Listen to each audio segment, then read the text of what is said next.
श्रीमद्भागवत महापुराण अष्टम स्कंद अध्याय 2 ग्रह के द्वारा गजेंद्र का पकड़ा जाना। श्री सुखदेव जी कहते हैं, परीक्षित, क्षीर सागर में त्रिकूट नाम का एक बड़ा प्रसिद्ध सुंदर श्रेष्ठ पर्वत था। वह 10,000 योजन ऊंचा था। उसकी लंबाई चौड़ाई भी चारों ओर इतनी ही थी। उसमें चांदी, सोने, लोहे के 3 शिखरों की छटा से समुद्र, दिशाएं और आकाश जगमगाते रहते थे। उसके कितने ही शिखर ऐसे थे जो रत्नों धातुओं की रंग बिरंगी छटा दिखाते हुए सब दिशाओं को प्रकाशित कर रहे थे। उनमें विविध जाति के वृक्ष, लताएं और झाड़ियां थीं। सब ओर से समुद्र की लहरें आ आकर उस पर्वत के निचले भाग से टकराती। ऐसा जान पड़ता मानो वे पर्वतराज के पांव पखार रही हो। उस पर्वत के हरे पन्ने के पत्थरों से वहां की भूमि ऐसी सांवली हो गई थी जैसे उस पर हरी हरी दूब लग रही हो। उसकी कंदराओं में सिद्ध, चारण, गंधर्व, विद्याधर, किन्नर, नाग, अप्सराएं आदि विहार करने के लिए प्राय बने ही रहते थे।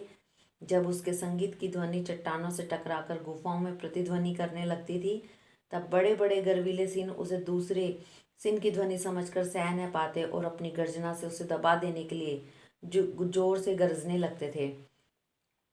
उस पर्वत की तलहटी तरह तरह के जंगली जानवरों के झुंडों से सुशोभित रहती थी। अनेकों प्रकार के वृक्षों से भरे हुए देवताओं के उद्यान में सुंदर सुंदर पक्षी मधुर कंठ से चहकते रहते थे। उस पर बहुत सी नदियां और सरोवर भी थे। उसका जल बड़ा निर्मल था। उनके पुलीन पर मणियों की बालू चमकती रहती थी। उसमें देवांगनाएं स्नान करती थी, जिससे उसका जल अत्यंत सुगंधित हो जाता था। उसकी सुरभि लेकर भीनी भीनी वायु चलती रहती थी। पर्वतराज त्रिकूट की तराई में भगवत प्रेमी महात्मा भगवान वरुण का एक उद्यान था। उसका नाम था ऋतुमान।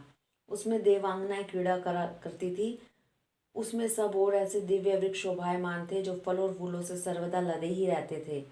उस उद्यान में मंदार, पारिजात, गुलाब, अशोक, चंपा, तरह तरह के आम, पयाल, कटहल, आमड़ा, सुपारी, नारियल, खजूर, बिजोरा, महुआ, खाड़ू, ताड़, तमाल, असन, अर्जुन, रीठा, गूलर, पाकर, बरगद, पलास, चंदन, नीम, कचनार, साल, देवदार, दाग, ईख, केला, जामुन, बेद, रुद्राक्ष, हरे आंवला, बेल, कैथ, नींबू और भिलावे आदि के वृक्ष लहराते रहते थे।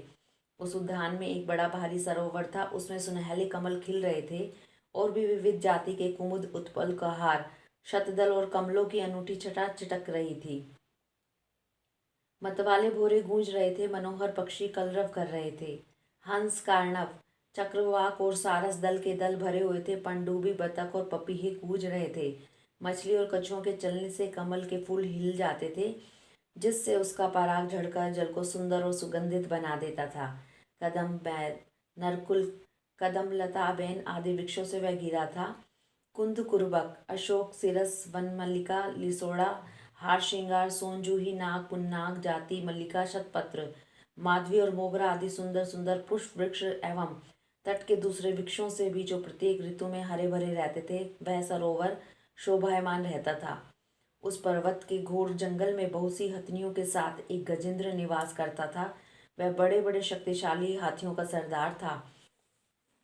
एक दिन उसी पर्वत पर वह उस पर अपनी हथनियों के साथ कांटे वाले कीचड़, बांस, बैंत, बड़ी बड़ी झाड़ियों और पेड़ों को रोदता हुआ घूम रहा था। उसकी गंध मात्र से सिंह, हाथी, बाघ, गैंडे आदि हिंसक जंतु, नाग, काले, गोरे, शरभ और चमड़ी गाय आदि डरकर भाग जाया करते थे।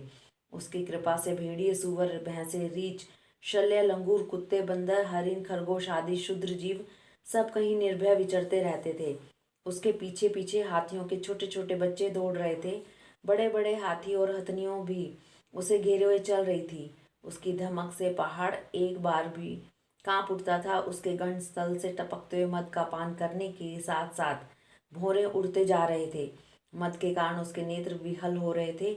बड़े जोर की धूप थी, इसलिए वह व्याकुल हो गया और उसे तथा उसके साथियों को प्यास भी सताने लगी।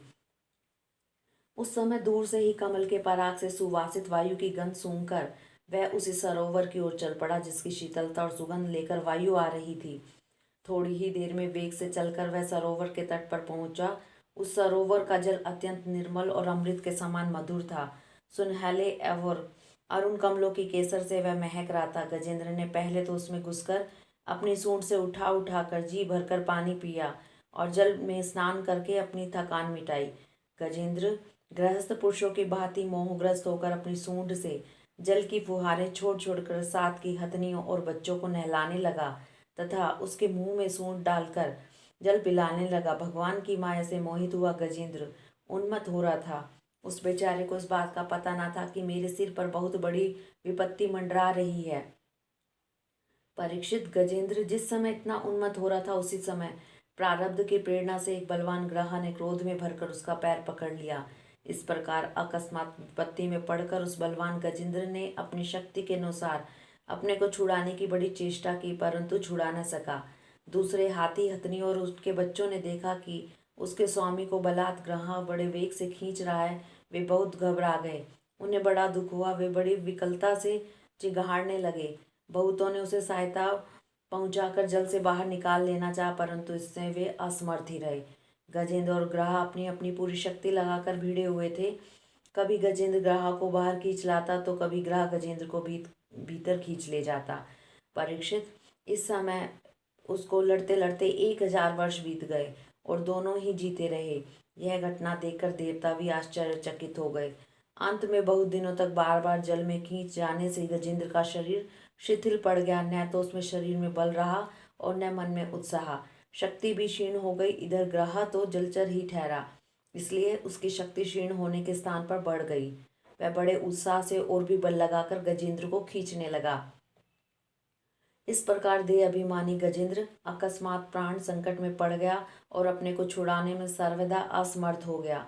बहुत देर तक उसने अपने छुटकारे के उपाय पर विचार किया। अंत में वह इस निश्चय पर पहुंचा, यह ग्रह विधाता की फांसी ही है।